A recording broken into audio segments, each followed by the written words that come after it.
చిన్నతనంలోనే పోగొట్టుకుంటాడు.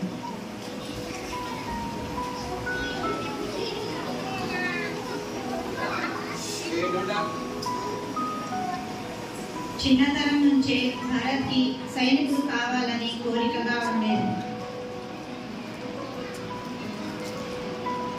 తండ్రి లేని తన బిడ్డని ఎంతో ఆప్యాయంగా తన తల్లి రమ పెంచుతూ పెద్ద చేస్తూ వచ్చింది.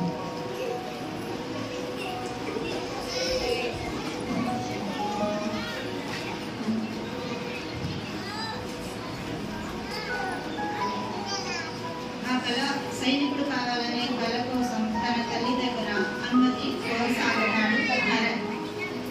మొదట దానికి ఒప్పుకోని తల్లి రమ కొడుకు కోసం ఒప్పుకుంటుంది.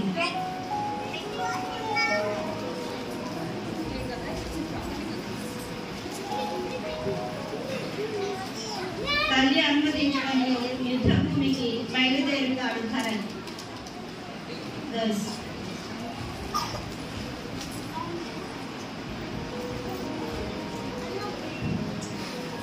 యుద్ధ భూమిలో శత్రువులతో వీరోచిత పోరాటాలు సాగుతూ ఉంటాయి. ఇలా కొన్ని సంవత్సరాలు గడుస్తాయి.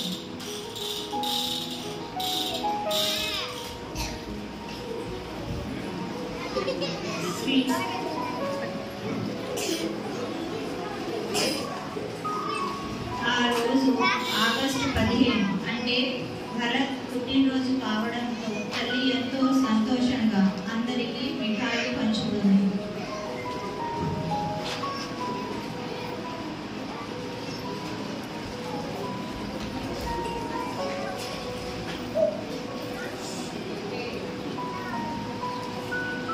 ఇంట్లో తన పనిలో ఉన్న తల్లికి తలుపు చప్పుడు కావడం వచ్చి చూస్తుంది. సైనికులంతా ఉంటారు. ఒకసారి తన కొడుకుని చూడమని యుద్ధంలో వీరమరణం చెందాడని చెప్తారు.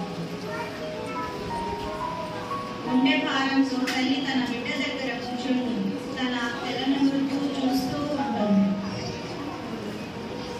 ఎంతసేపటికి కదలిక లేకపోవడంతో మరో సైనికుడు పిలవగా ఆ తల్లి కూడా తన ప్రాణాలు విడుస్తుంది.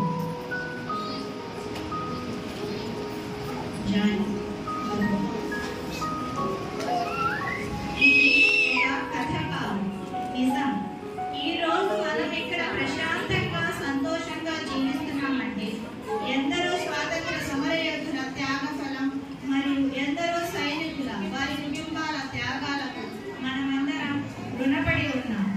ఈ రోజు వారి త్యాగానికి కనీస ధర్మంగా ఒక్కసారి మనస్ఫూర్తిగా ఒక